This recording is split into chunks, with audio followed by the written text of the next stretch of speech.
Since my last video, a lot of you mentioned that the AI voice I used was a bit too robotic. So for this one, I've tried a different voice. If the response is good, I'll keep using it moving forward. There's been a big update.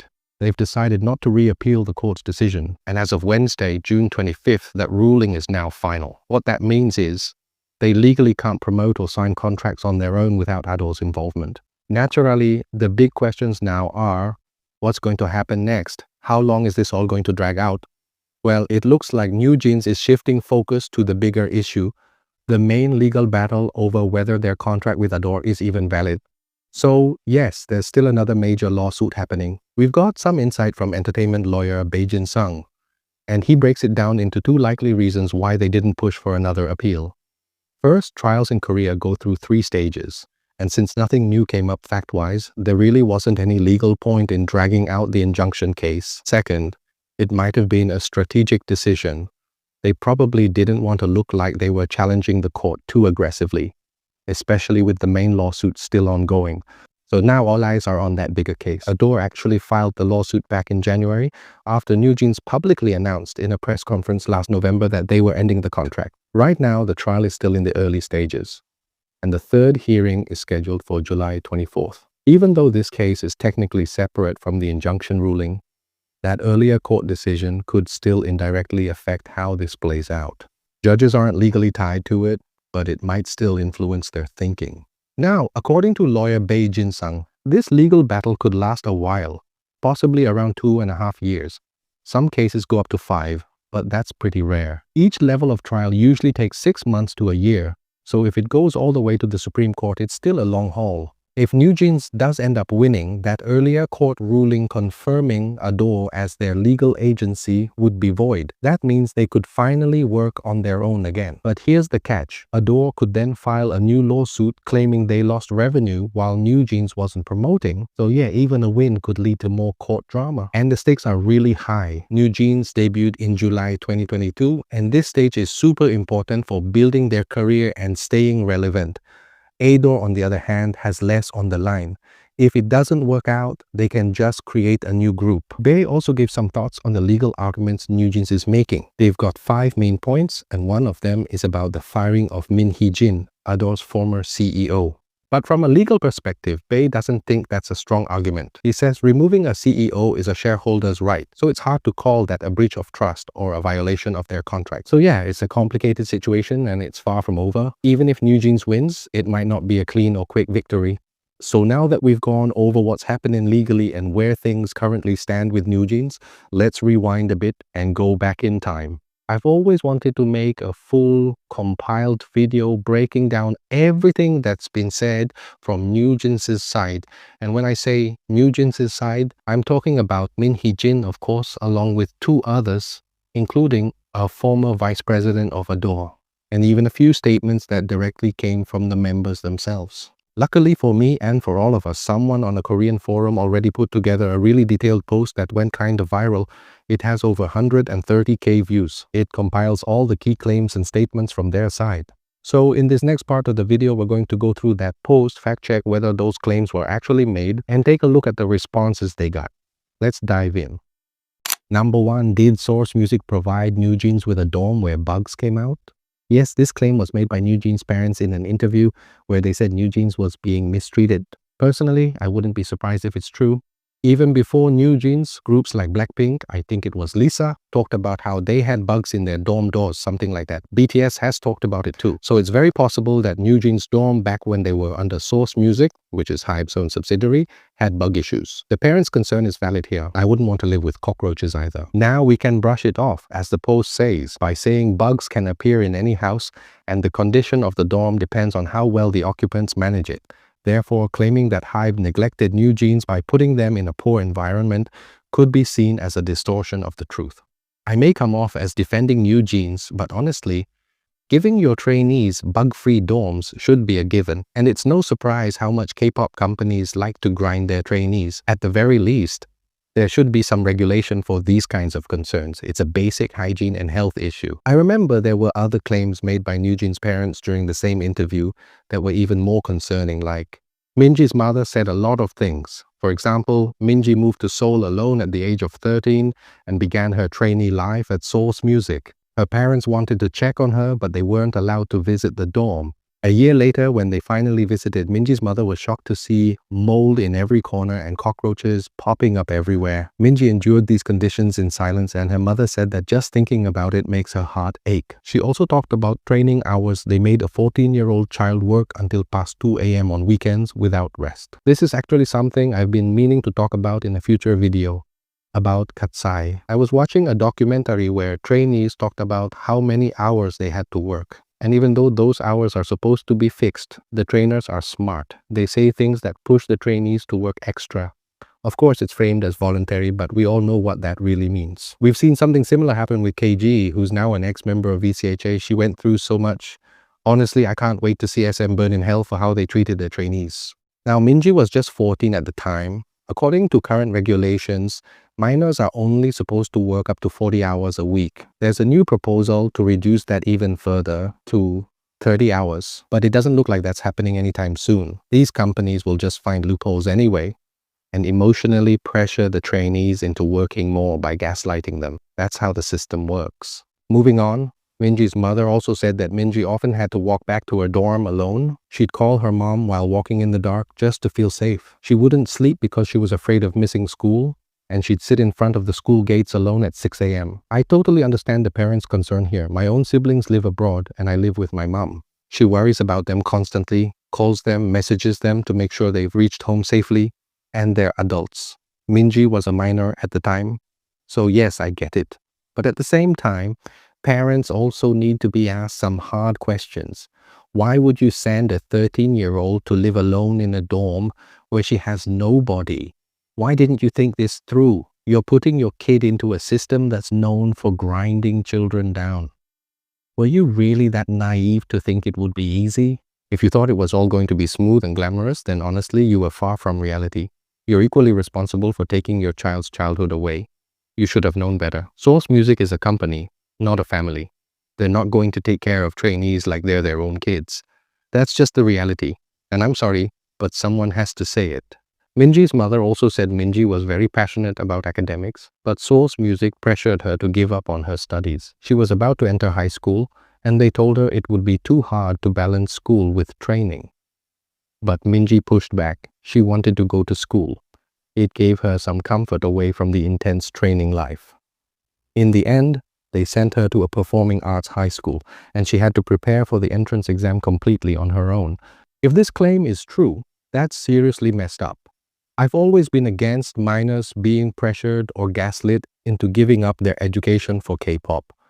Just recently, there was an article about the group Heart to Heart, and apparently 7 out of 8 members dropped out of middle school. That's insane. I'm absolutely against that. School is so important for a kid's growth and development.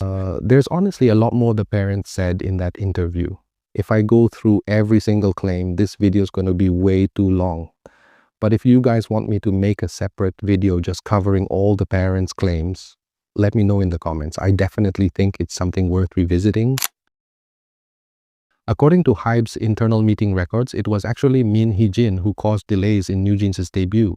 She was reportedly focused on creating her own label, was sloppy in her collaboration with others, and failed to provide necessary materials on time. These delays pushed back Newjeans' debut schedule. But now, some are acting like Hybe debuted Lesserafim first just to keep Newjeans in check. Anyone following this saga knows this is one of the most viral and talked about claims, especially because it involves Lesserafim. That group got a lot of heat after this claim went public. And again, this comes from the same interview with Minji's mother. She said that when Source Music became a Hybe label, Minji had expected to debut in their first girl group, which ended up being Lesserafim. According to her, she was later informed that a famous celebrity, clearly referring to Sakura, was joining the lineup instead, and that Minji was at risk of being mercilessly discarded without any explanation. During this time, Minhin apparently supported Minji. Personally, I'm so over this claim. Like, what difference does it make who debuted first and who didn't? There's literally only a 2-month gap between Lesserafim and Newjeans. Lesserafim debuted on May 2nd, 2022, and Newjeans debuted on July 22nd, 2022. 2 months. That's it. And honestly, it makes more sense that Sakura fits better in Lesserafim concept than Newjeans. That's just being realistic. Also, yes, it's true. Newjeans was originally intended to be Hive's first girl group.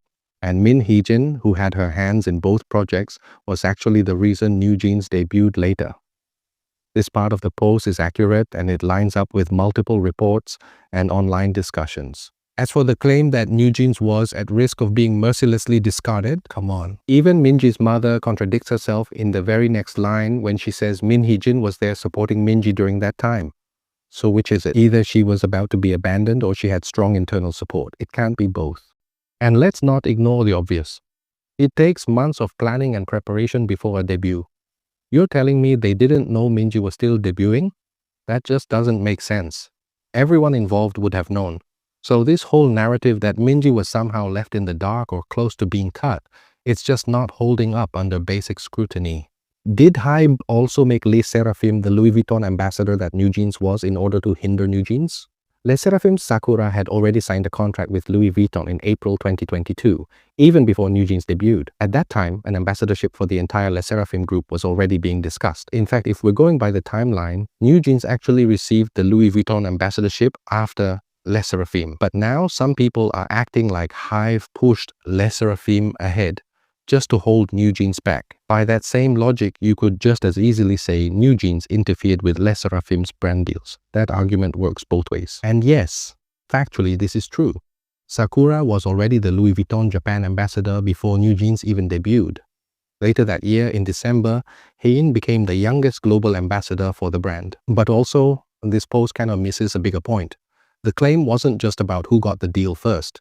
It was that Hybe allegedly used Newjeans' influence and momentum to secure high-profile ambassadorships for its other groups, like Lesserafim and Illet. But let's be real. Why are we acting like Hybe needs to do that? This is the same company that manages BTS, the biggest boy band in the world. BTS has massive influence in the fashion world. Hybe doesn't need to ride on Newjeans' popularity just to get a deal with a luxury brand. They already have the connections, the power, and the industry clout. Let's not pretend like they're scrambling behind the scenes trying to piggyback off a rookie group. Next, did Ilit's Wanhee mock Minji with kalguksu during a Food World Cup in Ilit's self-produced content? Okay, so this needs some background on what the controversy was even about. Basically, kalguksu is a traditional and very commonly eaten Korean dish made with knife-cut noodles. You can literally find it in any neighborhood in Korea. Now, in a live stream, Minji was asked about kalguksu and she responded with, "What is kalguksu?" That one line sparked a whole wave of hate.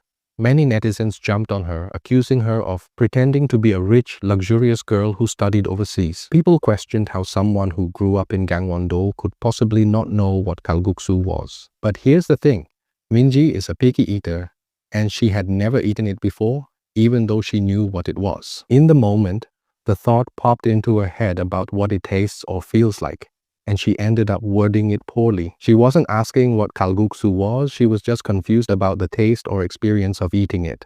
This was explained later in an apology letter she shared. The hate got so intense that Minji directly addressed it during a live stream on January 2nd, 2024. She hit back at the haters, and Hani even stepped in to lighten the mood afterward, but that only led to more backlash. People criticized Minji for her annoyed tone, and some even went after her English. To me, this was one of those really small things that haters blew way out of proportion. Minji didn't deserve all that hate. At all. But later, more drama resurfaced, this time directed at Illit and Wanhee. After Newjeans' parents mentioned Illit, they said, Ilit's self-produced content had scenes that could be used for gossip. I felt it was inappropriate that Ilit's content, produced by Belift, brought this incident up. As I feared, I saw the scenes being used in online posts, mocking Newjeans. All of this was planned and produced by Hybe's internal production team and was not filtered or edited, which is disappointing. Then one netizen uploaded a post claiming they found a problematic scene. In it, the Illet members were playing a Food World Cup game and were choosing between kalguksu and galbi jim. The members chose kalguksu and then a caption popped up saying, "Kalguksu is what's trending now." That alone was enough for some to accuse them of mocking Minji. Many netizens found it hard to believe, but also pointed out that Hybe's history with media play makes it harder to brush these things off. The editing definitely looked a bit odd to some viewers, especially with that specific caption. But others felt like the whole thing was a huge reach. And here's what's important. That video was not Ilit self-produced content. It was created by Net, and the food choices came from a random online World Cup site. Also, that episode was filmed before the kalguksu controversy even happened. On top of that, Wonhee had already talked about a kalguksu place in her hometown before this episode ever aired. But despite all that context, people still framed it as if Ilit, and specifically Wonhee, was mocking Minji. Even Newjeans' parents ended up weighing in on it, which just added more fuel to the fire. Meanwhile, let's not forget, BTS's Jin also talked about kalguksu around the same time, and no one said anything about that. So clearly, this is more about targeting certain idols than the issue itself. Honestly, I agree with this. Illet has been through so much already. Anything even remotely similar to Newjeans, and they get hate for it. Why they have long hair, why they like certain foods, literally everything is scrutinized. And what makes it worse is that it wasn't just haters this time, it was the parents who helped fan the flames. That's the saddest part. There are more Illit-related claims from the same post, and I'll go through them quickly. Did Illit intentionally appear on Knowing Bros to overlap with Newjeans' comeback date? This one's a stretch. Illit's appearance on Knowing Bros was already scheduled in advance by the local government and the broadcasting station. Even local government officials reportedly didn't know when Newjeans' comeback was set. Claiming this was done intentionally to compete with or distract from Newjeans sounds like pure victim mentality or just an attempt to sway public opinion. Also, let's be real, broadcast filming schedules aren't something agencies fully control, especially when local governments are involved. These productions have their own timelines and operate independently of what's happening with idol comebacks. Did Illit take a pictorial wearing hanbok like Newjeans? Now, these are plagiarism claims. We have talked about this multiple times. I don't need to explain. Wearing hanbok is a part of tradition. The pictorial was not taken by Hybe, but was conducted by a third-party external media outlet. They simply wore traditional hanbok in a standing group formation, but are being accused of plagiarism just because it looks similar. Then hanbok pictorials for idols should be banned in the future. Furthermore, there were already numerous hanbok pictorials with similar colors, compositions, and textures even before Newjeans. Claiming it as their unique concept when Newjeans wasn't the first to try it is rather a public opinion battle using a first-mover advantage frame. Did Illit plagiarize the 3D billboard ad concept from Newjeans? That billboard location was already designed for 3D advertising. It's not unique to Newjeans. Tons of brands and artists use that same format even before Newjeans did. Saying Ilit plagiarized just because they used the same 3D space is like saying we used it first so now no one else can, which makes zero sense. Did Illit copy Newjeans' songs and dances? The court has already ruled this is not plagiarism. And if we're really going there, Newjeans themselves aren't exactly free from similar accusations. There's a Mexican girl group called Jeans, and their media has pointed out the similarities with Newjeans for a while. Everything from the name and logo to concepts, outfits, MV aesthetics, and even album packaging. Some fans have noted that even the concept photos for Ditto closely resemble past Enhypen photos and the eye, nose, mouth dolls, first introduced by tourists. Yet these similarities never seem to get much attention in Korea. They're just quietly buried. That is true. Newjeans' concept isn't original if we go by their own logic of plagiarism. Did Illit's Twitter account follow Newjeans' anti-fan accounts? This person wrote it was a brief mistake. Illit's Twitter followed 3 fan accounts for only 20 minutes. Yes, one was a shady anti-Newjeans account, but another was a pro-Newjeans account. It was clearly just accidental. But people spun it into a full-on narrative like Illit was running some kind of organized hate campaign. Meanwhile, some Newjeans members have actually taken selfies with people known to operate malicious Twitter accounts that constantly attack Illit, Lesserafim, BTS, and Blackpink. But that part, no one talks about it.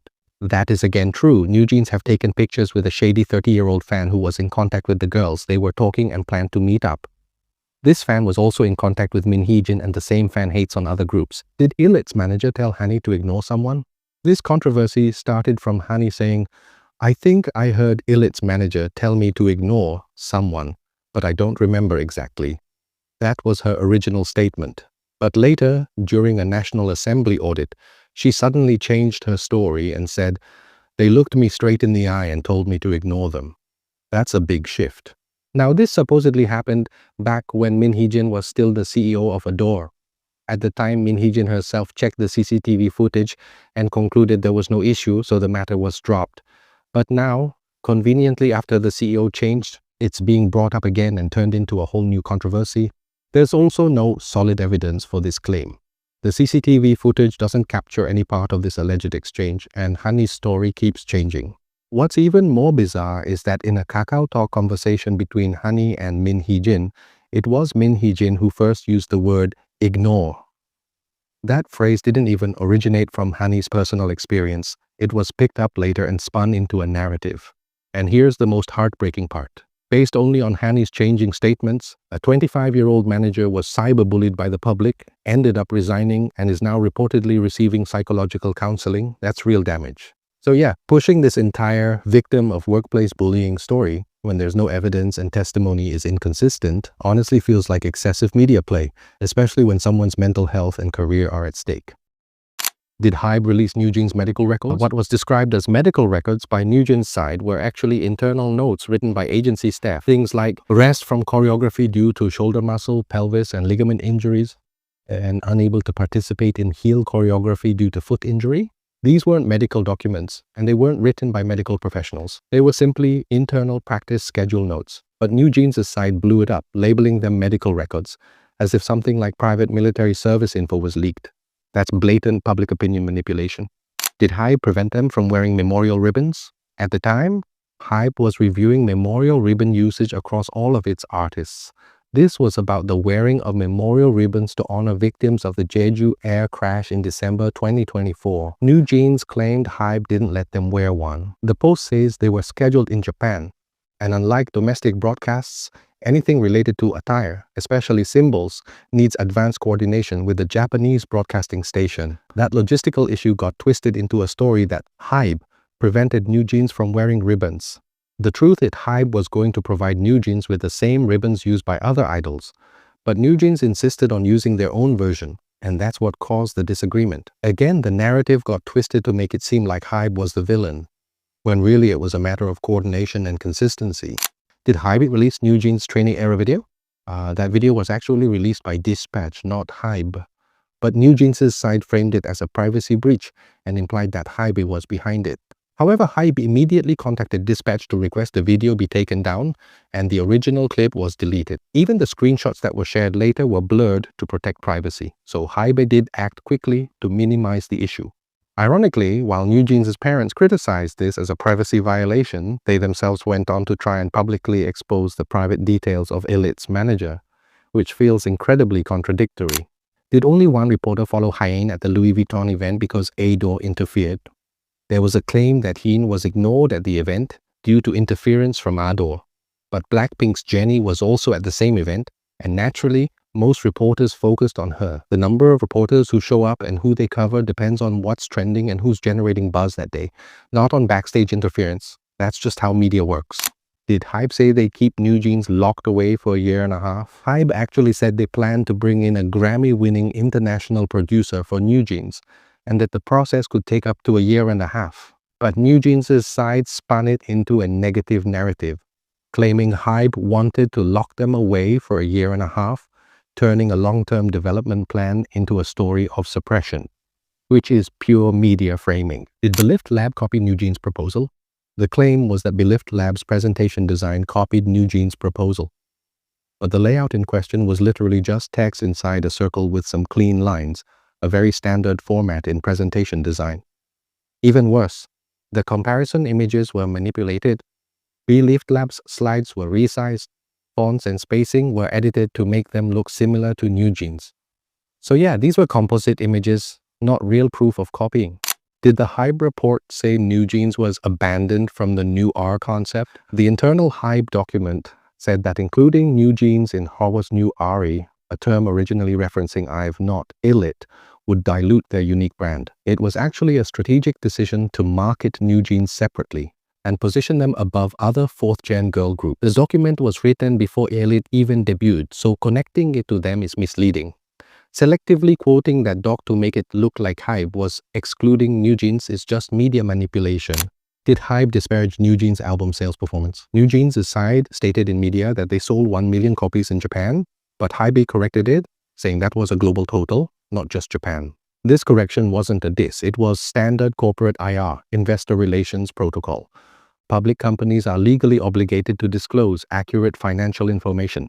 That's not hate, It's just doing business properly. Did Ador ask Dolphin kidnappers to delete a video related to Newjeans? No, it wasn't Ador, it was Apple, the sponsor. The video in question wasn't even an official Newjeans music video. It was unrelated content uploaded without permission by Dolphin kidnappers. Because of Apple's advertising contract terms, they requested the takedown directly. Framing that as an attack from Ador is misinformation, plain and simple. Did a female employee who reported sexual harassment try to create negative PR against Minhin? This claim said the woman was a Hive insider who pushed negative narratives to ruin Minhin's image.